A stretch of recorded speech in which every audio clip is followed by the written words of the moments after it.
after dealing with the headache of the title and registration, of course the battery has to be dead. I tried charging the battery, jumping it off, but it's completely dead. It won't turn over.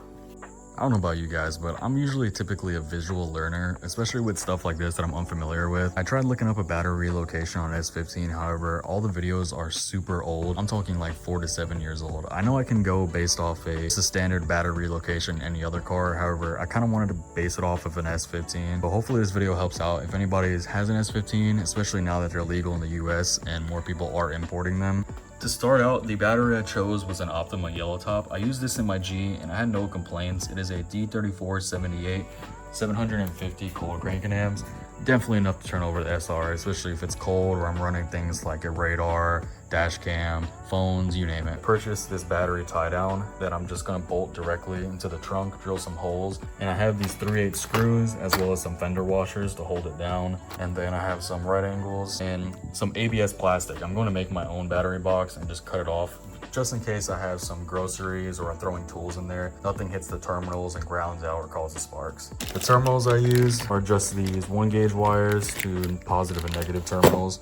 Now, for this whole entire project, the most important thing you're gonna need is the wire. You wanna get a big enough wire because you're going from the trunk all the way to the engine bay, and you gotta think, you wanna have the least amount of voltage cut off. So I'd highly recommend getting 1 to 0 gauge wire, oxygen-free copper. Now, it really doesn't matter if you get black or red. Those are just for visuals. I went with black 25 feet. This is gonna be my main wire. I wanted black just so it's not as an eyesore and it just keeps it clean. For the main wire that's going from the trunk to the engine bay, I do have, it is high heat resistant as well. It's just a standard braided loom. I'm going to be routing it underneath the back seats through the door seals. I would highly recommend them. They're waterproof adjustable cable glands. You can pop the grommet out and replace it with one of these. Now the cable will go through this and it won't cause any cuts or rips, potentially grounding it out. Crucial thing you really need to have is a circuit breaker.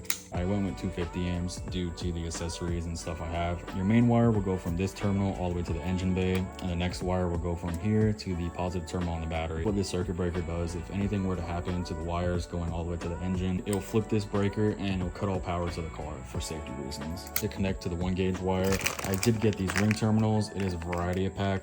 It is 5/16, 3/8, and a 1/4. Now, regarding the wires in the engine bay, such as the starter, alternator, fuse box, and all the accessories, I did get a variety of different sizes. I have 8 as well as 12 to 10 and 22 to 16. Now these all do go to 5/16. This is a bus bar, or you can get a distribution post. Both do essentially the same thing. They're just color coded for visual representation of positive and negative. It really doesn't matter what you use. I'll mount this where the battery goes, currently in the battery tray, and this will branch off to all the current wires that are on the positive post. So like the starter, alternator, all the accessories, and fuse box. Highly recommend getting some star lock washers, dielectric grease. This is what you're going to want to use when everything is fully set and done. A little bit on your finger and just rub it around on the terminal. It's going to protect it from corrosion. I also picked up this on Amazon. It was only $12 to $13, and I would highly recommend having it just in case. To tidy everything up, here's some crimpers that I got. They're adjustable, so I can change the size depending on what I'm using, as well as some wire cutters. This is my thought process here. So I'll just take out the carpet. There wasn't enough space here, so I decided to go right here. I have the battery marked out with the dotted lines where it's going to sit. I'll probably just have to end up drilling just 4 holes here to mount the actual battery. You can run the wire behind here and ground it to a bolt here, or maybe over here somewhere. And then I could cut a little slit and have the circuit breaker here. And then the wires will go through there, through the car and everything. Once the battery's mounted up, that's where the ABS plastic comes in. I'm going to run a piece going from here to here, about 24 inches long, and it'll separate the battery from the trunk if I have any groceries or anything like that. All right, so now that the carpet and the lining is pulled back, you have a little bit better of a look at the provided bolt holes they give you. So I'm going to mount the circuit breaker on this one, and I made a little punch of where I need to drill on the other one. I went through my parts bin and got some bolts that fit up perfectly here. I just put a M6 lock washer on it, as well as just found some more nuts and washers. I'm going to be using this drill bit to drill a little bit of a pilot hole. And I'm going to be using the step drill to make sure I drill a big enough hole for this bolt. Always use an automated grade primer and a Q-tip to just spray and coat the edges of the freshly drilled hole, just so it's rust prevention.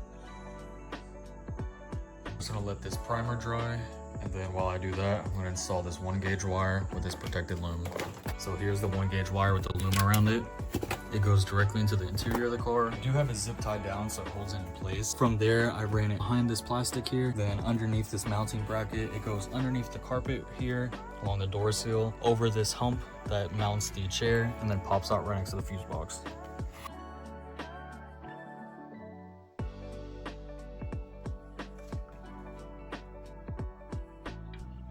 So picking up where we left off, it's a new day, but a lot has happened regarding the setup in the engine bay. I had a few different versions, however, this is the final version that I was happy with. I ended up purchasing some ABS plastic on Amazon, which I made a dead battery box.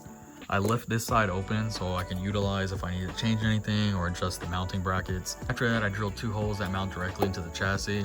I was able to actually utilize this mounting bracket already, so it worked out perfect. I had some L-shaped brackets that I just drilled in on either side to make this super sturdy. I mean, this is not going anywhere.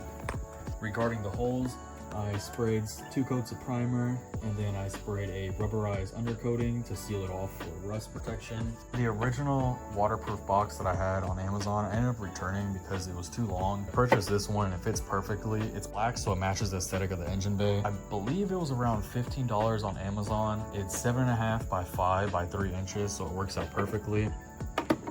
From there, I mounted the bus bar, or you can use a distribution post. They both do the same exact thing. I got some ring terminals that fit each gauge wire, and it goes to a 5/16 because that's what this bus bar utilizes. I was able to use these cable glands and drill a hole appropriate to whatever gauge wire I needed on both sides. Whenever you twist the cable glands, the hole ends up getting smaller and smaller until it grips the cable, making a waterproof seal. Unfortunately, I was unable to make a cable gland here due to these clips here, so I just drilled a oval shape and I sanded it down so there's no sharp edges to cut into this wire.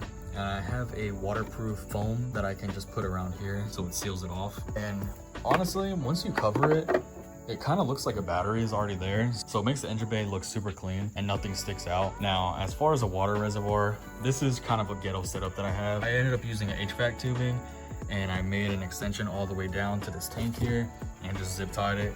Just to jump in real quick, I ended up respraying this windshield washer reservoir tubing as well as the HVAC tubing to a black, just to give it a little bit more aesthetic so it matches the engine bay. Alongside the yellow cap, I sprayed it blue to match the intake couplers. I think it looks a lot better and it's not much of an eyesore compared to what it was previously. I replaced it with this aluminum Optima battery tray. It works out perfectly, however, I did have to tweak it just a little bit. If I ended up using these holes, they would have been right over this frame rail and I wouldn't have been able to bolt it down. I used 3/8 bolts as well as fender washers. Just like the front setup, I ended up doing 2 coats of primer and 2 coats of that rubberized undercoating.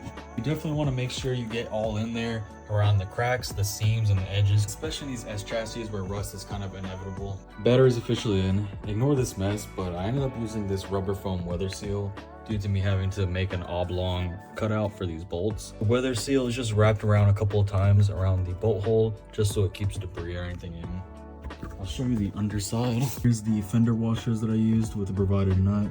I ended up getting a hammer and a vice grip, and I ended up hammering some of these fender washers just so it goes with the curvature of the underbody. I also did put a little bit of blue thread lock just in case so it doesn't back up on me when I'm driving due to vibrations or anything like that. I'm also going to put this heat shield on tomorrow. I'm going to put a little bit of paint at the end of each bolt so when I mount it, it'll leave the paint behind and I'll know where to drill. I used that same weather stripping here as well. I just put it around this little oval that I had cut out, and then I put black electrical tape to hold it down.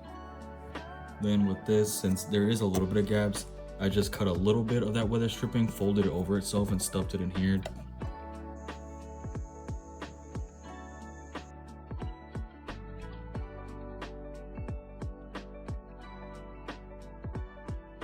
All right, here we go.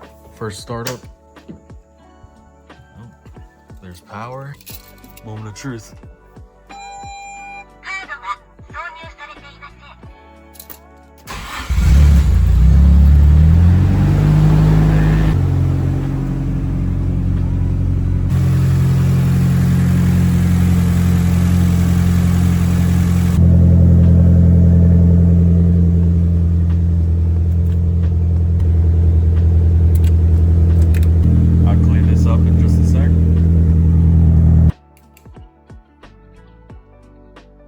I honestly think it came out pretty good. I did end up having to trim this cardboard here that goes over the spare tire just a little bit. I used some extra ABS plastic with some L-shaped brackets to put on this battery tray. I also used some zip ties here for the carpet, just to make like a little divider from the battery for groceries or tools that I have in the trunk. Did a little bit of trimming around this circuit breaker here. Nothing too excessive because I didn't want to ruin the carpet. All the trim pieces are in. Hopefully this helped out with anyone trying to do a battery relocation on an S15. Gonna have some more videos with S15 coming up as far as upgrading the headlights to LEDs and getting some more turbo flutter. Appreciate any and all you guys who are following along with this S15 content. If you're enjoying, don't forget to subscribe button below and drop a like. With that being said, I got you guys in the next one. Plug her back on and both headlights are in.